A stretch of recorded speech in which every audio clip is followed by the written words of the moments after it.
Hello everyone, Sableye here and welcome back to the channel. This past weekend were the Fort Wayne Regional Championships where I managed to get 38th place out of over 500 participants.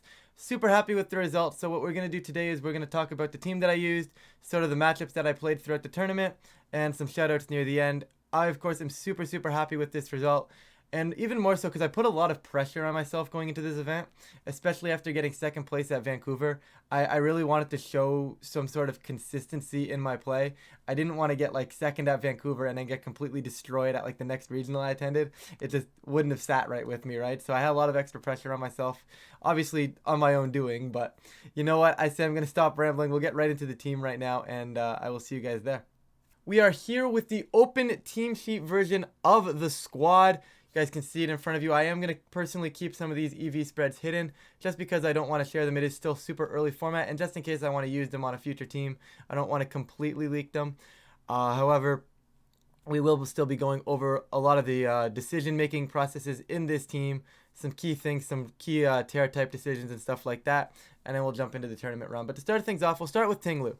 And coming into this tournament, and basically what happened is it was day one of the format, right? It's a day one format tournament, and what would happen was I finished Vancouver. The timeline here is I finished Vancouver, came home, and basically it was right into the build or start working on series or regulation C in this case. And I was really adamant about wanting Arcanine plus Amoonguss.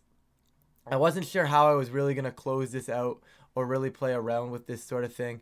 But that's the one thing I was really adamant on. I tried a bunch of things. I tried Tauros at one point as an Intimidator.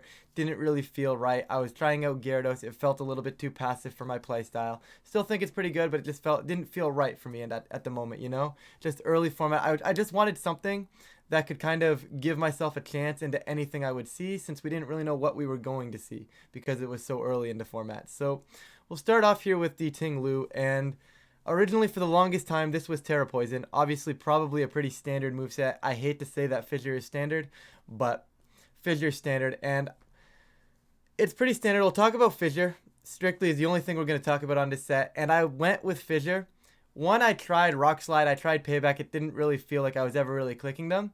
And in a tournament on a day one format, where it felt like you were going to play a lot of stuff you just weren't really going to be expecting, Fissure felt pretty strong. It felt like a strong option, right? Because generally you go into a regional, you're going to play those one or two teams that you just don't expect, right?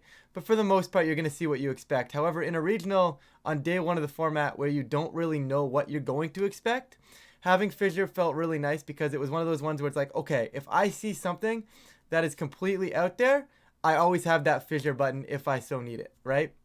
I think I ended up going like 3 for 8 or 3 for 9, somewhere around there on Fissures. I wasn't really keeping too much track of it, but somewhere in and around there on Fissures. But more importantly, the Terra Grass, which I feel like is probably the more unique part about this Ting-Lu, and I just like being able to sit in front of Amoonguss, personally speaking.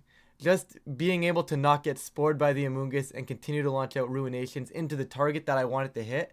Just not getting redirected by the Gus felt really good. Also, the Terra Grass allowed me to sit in front of Palafin for a few turns, which just, once again, could give me opportunities to Fissure it. I don't think that ever came into play.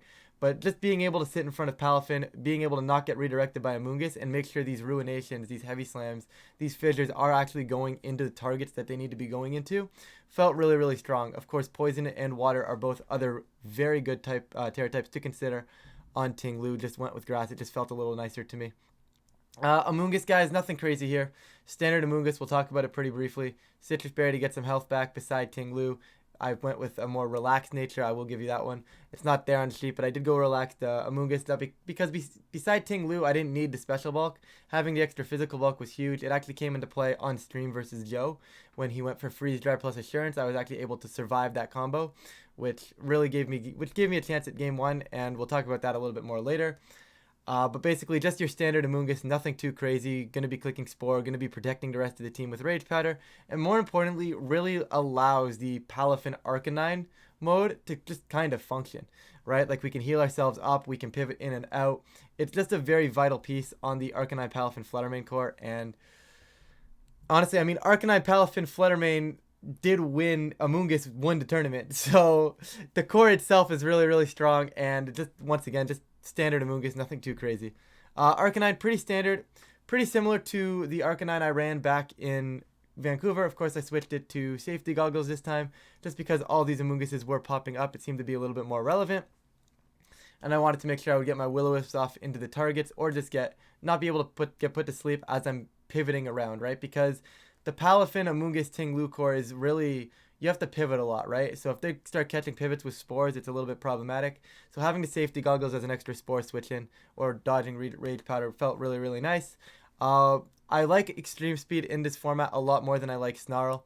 Snarl in Series 1 and Series 2 was really just for the Indeedee Armor Rouge matchup. So like you could Snarl them as they're setting Trick Room, you start getting, so they do less damage in Trick Room. Without that being the case, and with more aggressive playstyles coming into Regulation C, I figured I'd try out Extreme Speed. I strongly advise Extreme Speed over Snarl. I think it was a good change in my opinion. Very happy to have had it all weekend. We're going to go Fluttermane here. Fluttermane, nothing too crazy. We do have Substitute Boost Energy, probably one of the craziest techs on the team, of course. But just kind of chilling, having a good time on the field. And the Terra Water, this was something I had as Choice Specs Terra Fairy for the longest time. And it just didn't feel right. It was a position-based team, and I kept having to switch the other slot. Like, I would lead, like, Palafin, Fluttermane, right? If I switch the other slot, I can't protect my Fluttermane. So switching to the Booster Energy just felt natural. It allowed me to protect in front of things. It also allowed me to have Substitute. And Substitute got me out of a lot of scenarios where basically there was just an Amoonguss. And I could sub in front of the Amoonguss and it couldn't bother touching me, right? It also gave me something where they'd be scared of Ting-Lu, or I could redirect them with my Amoonguss and get a Substitute up for what was in the back. Substitute just felt like it gave me opportunities all weekend, especially in matchups where I wasn't sure what was really going to be going on. And it just gave me an extra turn or two. So like I could protect, then I could sub, then I could protect, then I could sub. I could stall out a lot of things like that. I actually did that versus a lot of Dondozos in practice where I'd lower them down with like a Ruination from Ting-Lu. I would lose Ting-Lu, or I'd lose my partner beside Ting-Lu. I'd bring in Fluttermane, and calling them to protect and recover up their HP, I would just substitute while they did the protect to get their HP back, and then I'd be behind a substitute, and I'd be in a little bit of a better position that way, right? And because it still puts on a lot of pressure with the special attack boosting Moonblast, right? It still hits Dondozo super hard, so the Dondozo has to be scared of it, right? Now, it didn't come too much into play during the tournament, but Substitute overall is a really good option on, I believe, Booster Fluttermane. I did miss Dazzling Gleam at times, but I don't think it was a super big deal. Palafin, one of the two MVPs of the tournament. Palafin is absolutely crazy. I was sleeping on this Pokemon for the Series 1 and Series 2. I never really liked it. Like, yes, it was good. I admitted it was good, but I never really felt like I had the ability to pivot it in and out, and actually get it set up.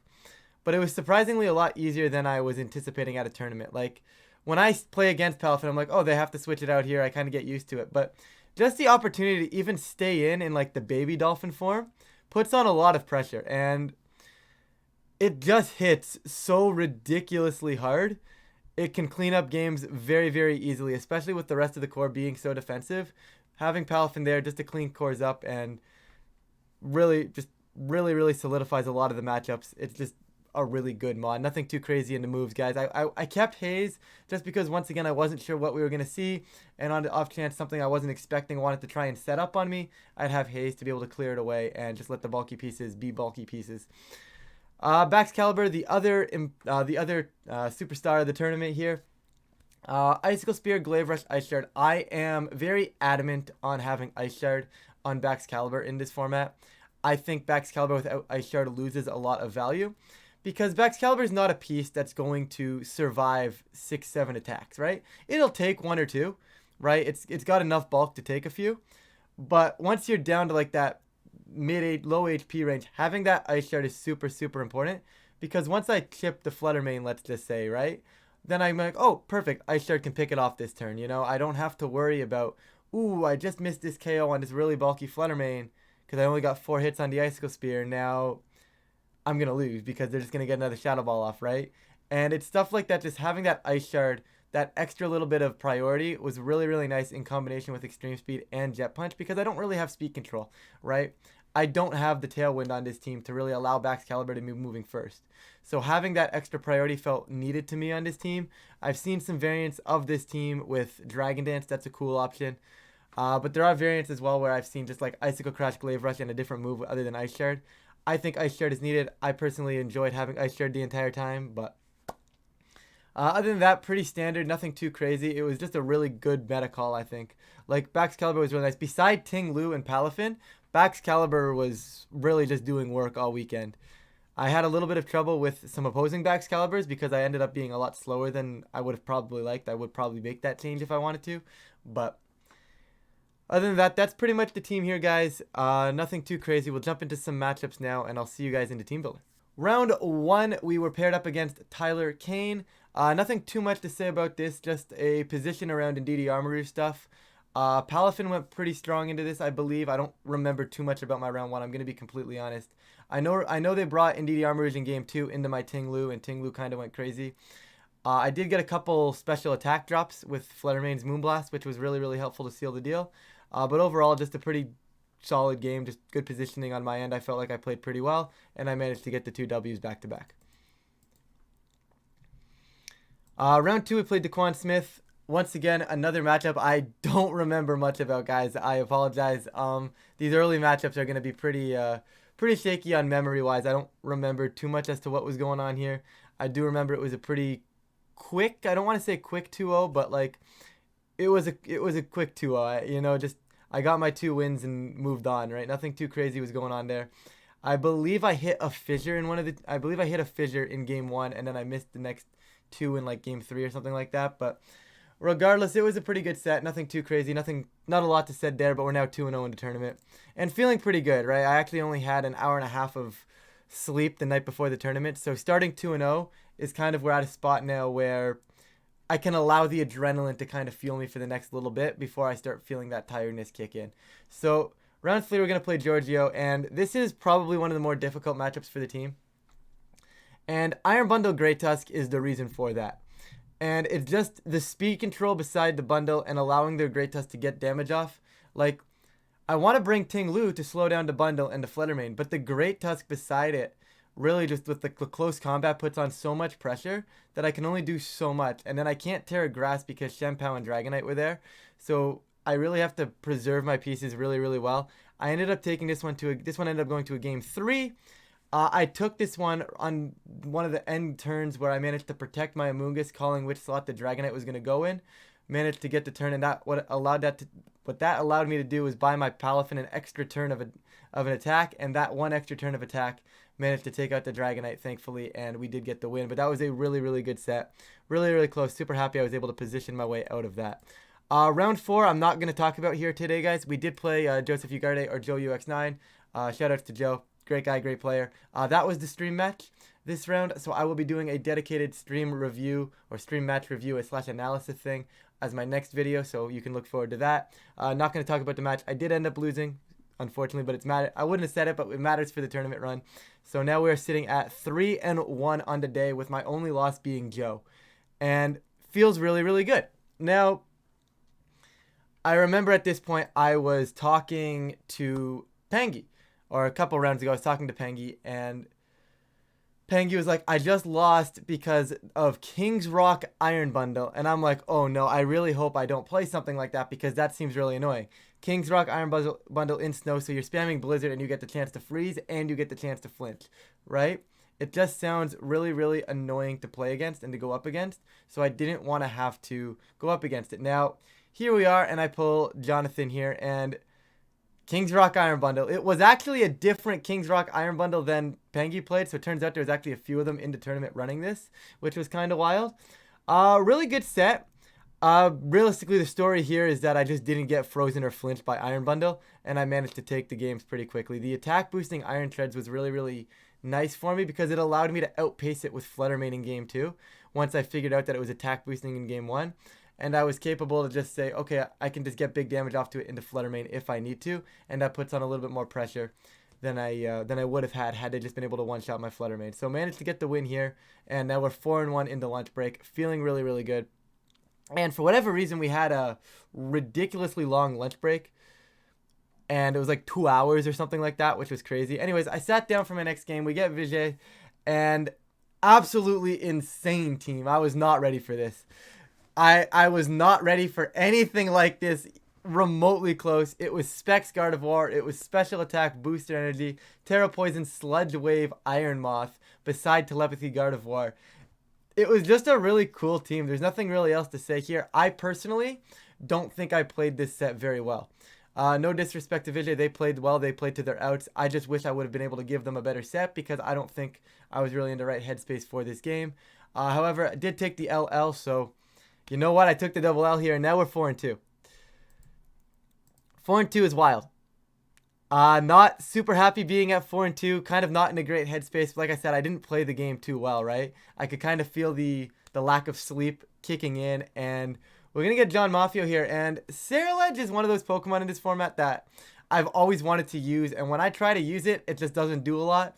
But I always find when my opponents use it, it does a lot. So I wasn't too happy seeing this matchup. Like, I was really going to have a tough time trying to make sure I positioned this properly, right? And game one, it was actually defense boosting booster energy Iron Hands, which was really wild to me. It actually worked out pretty well for them because they had Swords Dance as well. Thankfully, I was able to get some hazes off, but I did actually lose game one, which was super unfortunate. And now this is where I can feel the tournament run ending. You know, I didn't really have a lot of confidence going into the game two. I was like, how do I get through this? It's going to be really difficult. I had a few ideas, and they decided to go Oranguru Saraledge. And I'm like, you know what? I led Ting-Lu into this. This is really nice. When in doubt, click Fissure. So turn one, I decided to click Fissure. I missed.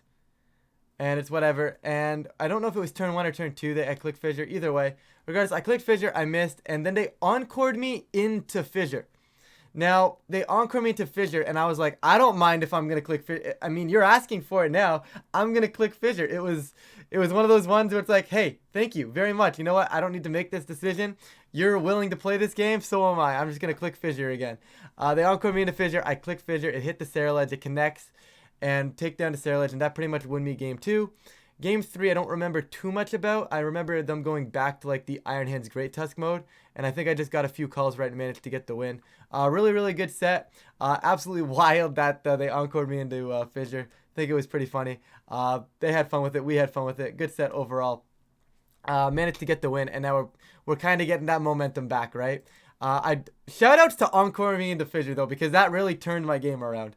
That encore into a Fissure hit really just reset my mentality for the rest of this tournament. So big shout out to encoring me into Fissure. Thanks, John. Round 8, we're now sitting at 5-2. We play Marcus Tanksley, and honestly, one of the more memorable sets from the weekend, just because Marcus was such a great guy to talk to during the set. Like, had a fantastic time with this set during the set. Managed to take both games just because I felt that my matchup was pretty nice with the Ting-Lu. Like, Ting-Lu on my own felt pretty good. I believe I hit one of the fissures somewhere in the set as well. Managed to dodge a fair chunk as well. So it was overall a pretty good set. Got some good damage in. Game 2, they decided to set up Trick Room. But my baby Palafin went crazy. That basically chunked Iron. That it killed, I believe. It killed something. It killed the Indeedee turn 1 or something like that, and then it chunked Iron Hands down to like the red in game 2, and then they set up Trick Room, and then Ting-Lu was slower than Iron Hands and was able to kill it before it could do any damage. So it was overall a pretty. Baby Palafin kind of went crazy along beside Ting-Lu. Like, I don't remember too much about the set itself, but it was pretty good.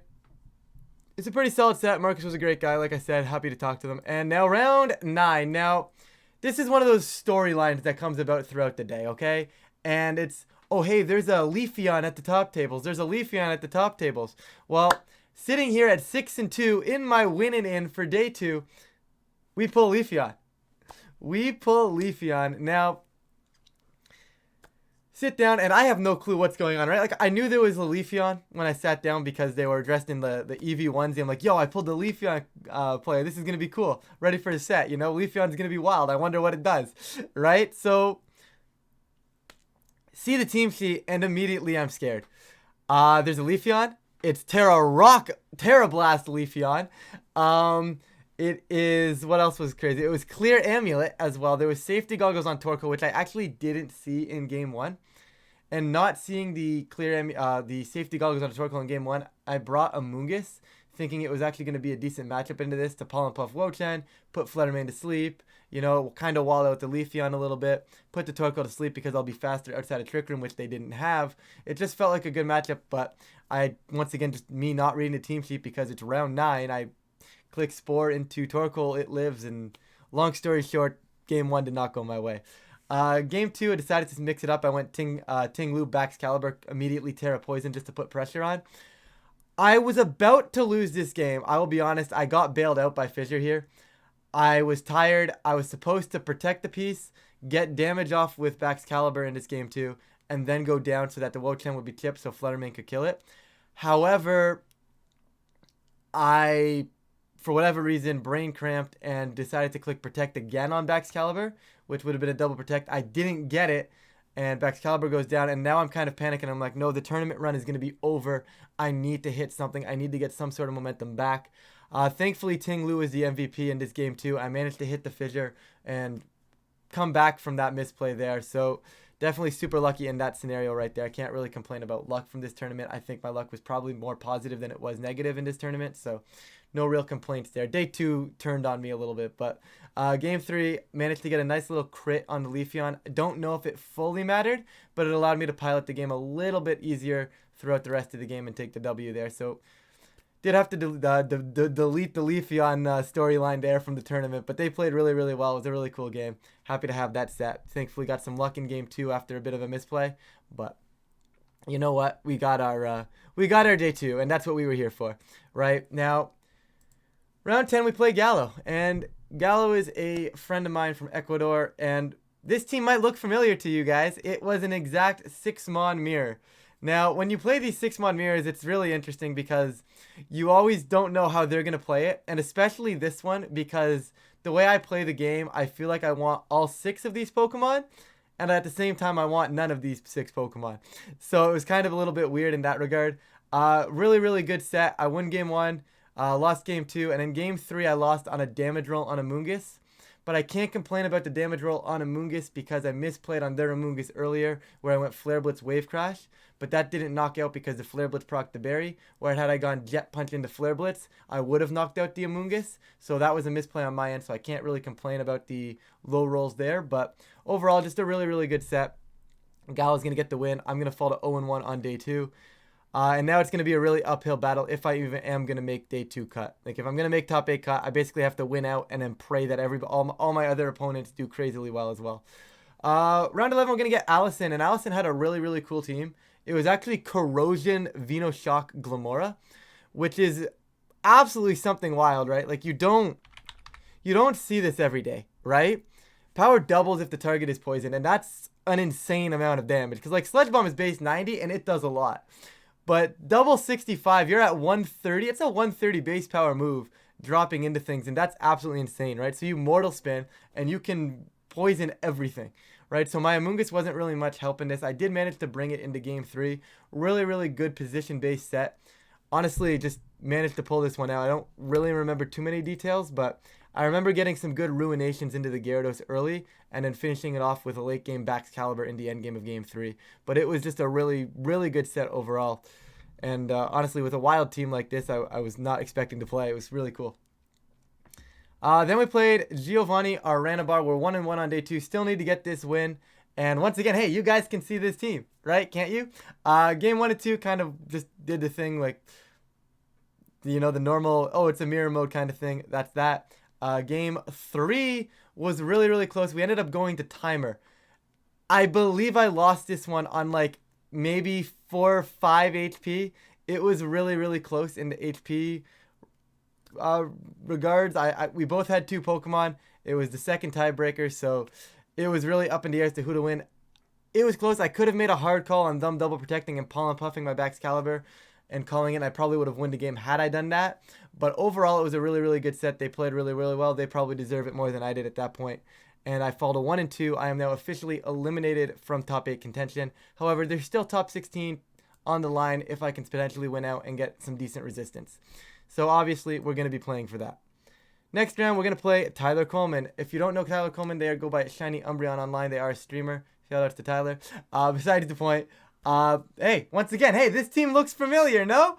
Well, yeah, it did look familiar. By this point, I felt pretty comfortable in the mirror. I got a really, really lucky Flare Blitz burn on Palafin in game 1, and it just ended the game. In a scenario like this, when you know the team and you know the position and everybody's playing it the same way, you burn that Palafin with a Flare Blitz on switch in, the game was over. They know that. I knew that. So I take game 1. Game 2, I got a few extra calls right than they got, and I managed to take the set. Nothing too crazy going on right there. Just a nice win once again. Got lucky in game 1, and we'll take that. Round 14, I get up paired to my friend Jesse, aka the person that drove me down to the tournament. I was in his carpool, so you know I can't really complain. But like, you don't want to play friends, you know. You never want to play friends. And honestly, Jesse with Giga Impact Dragonite just absolutely shredded me. Terra Normal Giga Impact Dragonite literally was one-shotting Ting-Lu.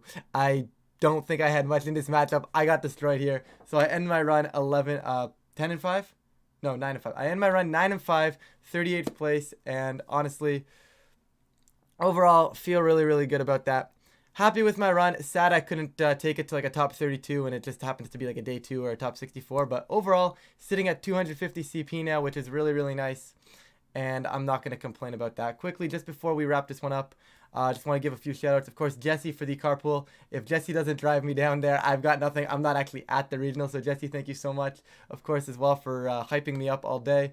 And just fuel. I'm going to let this shout-out kind of follow through into the overall Team Canada shout-out. Just playing for Team Canada at these events and having other Team Canada members there, and we're all just kind of feeding off of each other's energy, is really, really hype. And I don't know, there's something about it that just kind of keeps me going. And just a huge shout out to Team Canada. You know, playing for you guys and representing the country just feels great. It just keeps me going, and I will always shout you guys out. Absolutely amazing. Once again, another shout out to Olivia, fellow member of Team Canada, sat in builders with me during the trying to figure out teams. We somehow came amongst this, and honestly, couldn't have been happier with the 6. She actually also managed to get 21st with the same team, so pretty cool team overall. I'd say the team was pretty consistent, if you ask me. Once again, Charlie and Apple, you guys are great for energy, even though you weren't at the tournament, even though we didn't actually like fully build together this time. You guys were great. Kept my head up in between rounds and stuff like that through DM, so I really do appreciate that. Couple more shoutouts. One specifically to Gabe, helping me run some matchups, as well as Marcus. Both of you guys helped me run some matchups. Really do appreciate that. Just kind of get prepped for the tournament. There's something about playing best of 3s that really is such a nice, a little bit more prep than like best of 1, right? Because you're not going to play best of 1 at a tournament, right? So having that best of 3 prep is really vital to success. So shout outs to Marcus and Gabe for that one. Of course, anybody else who helped me prep for this, really do appreciate. Anybody else I met at the event that also kept me afloat throughout the weekend, really, really do appreciate all of that. With that, I've already gone on way longer than I wanted to with this video, but thank you all so much for checking out the video, and I will catch you all in a future video.